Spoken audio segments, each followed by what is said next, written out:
Well, I'm in my rolling office. This is my 2023 Ram 2500 van conversion that I've done. My first one was back when I was 24 years old and I left Michigan in my 1965 Chevy van. And I planned to even live in that, and I just wanted to get out of Michigan.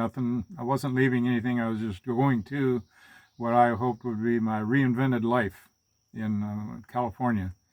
So this is my second conversion.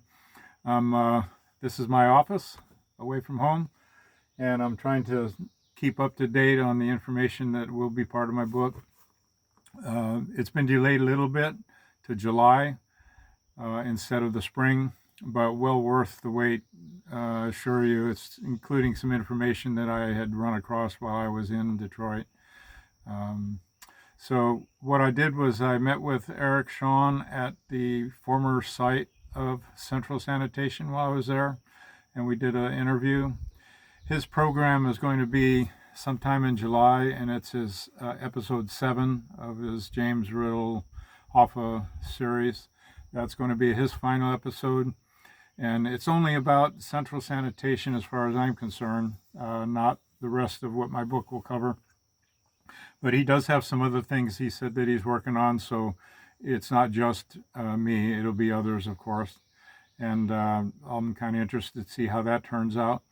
But where we were interviewing, you'll see when you do see his episode, which will be Fox Nation, and I don't know the date yet, I'll let you know.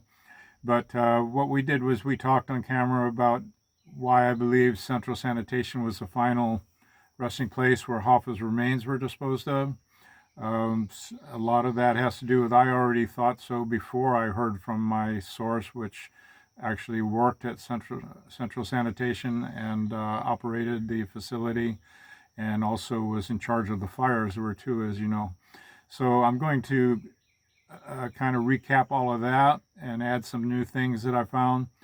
And just if you have a map of the old layout where Moran and Denton Street connected, and Central was located at the dead end of Moran, and also they had a second building and offices on Denton.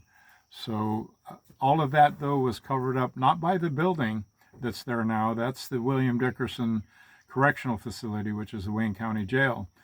On the new layout, aerial shot, you'll see that the building is actually set back from, if you continued Denton Street all the way through to Conant, then that's the way it was back in 75.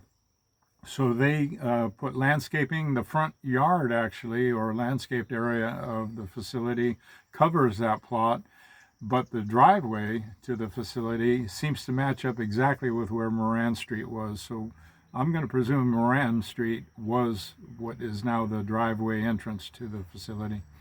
And that's, of course, where the Central Sanitation was laid out. So Hamtramck Recycling was gracious and gave me an interview and also a walkthrough, but I wasn't allowed to take pictures of their process of recycling waste. And I guess he was the operation manager, Jeff is his first name. And he told me, and I saw it was the exact same process. The equipment is really not any different than what was back then for Central, with the exception of some upgraded features on the equipment itself.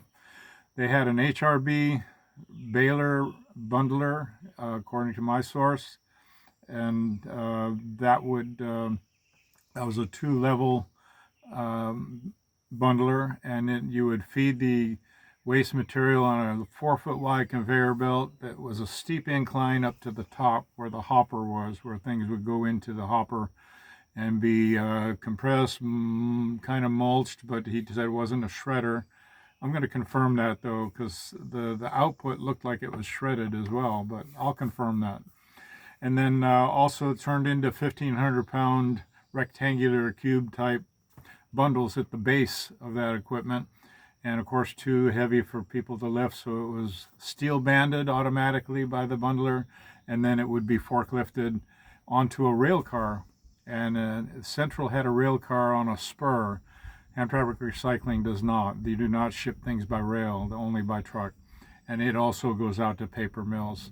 99% of their bundles go out to paper mills. I think he said all of the bundles. 90% of their practice is paper and waste, and then 10% plastic. I'm not sure what Central was. Most of theirs was paper waste. But they had a separate conveyor belt, ground level, I believe, that people would sort through. And I'll give you the whole story in the book, of course, and maybe some follow-up. Let me just tell you that I'm looking forward to this book even more now with the new information that I received about the layout of Central and the Hamtramck Recycling and how it's situated. And this is going to be my office away from home until I do get home till the end of the month. So I'm going to be kind of crammed for time, but I will get something out, maybe an ebook at first and then follow with a paperback. But I'll keep you posted with bits and pieces of information along the way on Facebook and YouTube. So thank you for your patience, and I look forward to your comments. I'll be checking in, obviously, with Facebook. And I'm not sure I'll do much on YouTube until I get home and I'm ready for the book to be published. But you can check that out. What I do put up, I'll inform you about on the Facebook page.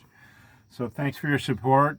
Thanks for your prayers on this trip. I want to get home safely. I'm seeing family that I don't get to see often. And this is not my, going back to my early 20s, this is more to give my wife an opportunity to see what the country looks like from the road. It looks a whole lot different than from the air. And we're going to stop at places. I may go ahead and post that, but you can check my personal Facebook for that too. So thanks again. Not trying to be too wordy here. And I'll check back with you here shortly in the next day or so if I have something else to add. Okay, thank you very much. Talk to you later. One thing I did want to add before I do close off, apologies to everybody that I really hoped to see while I was there. Jeff and George and oh geez, I can't even think of everybody that I wanted to see. My sister was in the rehab hospital, and I spent most of my time visiting her, and she allowed us to stay in her apartment while she's in the rehab facility. But we did get to see Detroit after the interview with Eric, and showed my wife what downtown Detroit is like now and gave her a little background. Oh, an interesting story there was while we were there, we met a nice couple that was on break on a bench swing. And so we went to another bench swing and struck up a conversation. While we were there, this is my birthday, a guy walked up, a delivery guy from Chipotle, and he says, hey, somebody ordered a meal and they didn't show up, so this is a free meal, who wants it? The other couple had already eaten. They took their lunch break from a building they were working in. So Judy and I got to enjoy a free lunch on the river walk, and then got some free water along the way because the Army was celebrating their 250th year anniversary and had some free water on their tables. So we had free water and a free lunch. And after we finished that, this push cart walked by with two people, must be promoting the river walk or something, but they say, would you like some free ice cream? So I got some free ice cream, or free lunch, or free water on my birthday while we're overlooking the Detroit River in Canada. So that was neat. So anyway, I think that's what I wanted to say, and apologies again to people I didn't get to see, but being Father's Day and everything that was going on, they were busy, and I had a kind of a shortened trip because of my sister being in rehab. But I'll be back every year at least to Detroit, and I may do a Zoom call. Some people are planning something at Andiamo's. I don't know. I'll try to be part of that by Zoom. I won't be able to go physically. That's too short of a gap between this trip and that one. But on July 30th, some friends were thinking of doing something at Andiamo's. We'll see if that even materializes.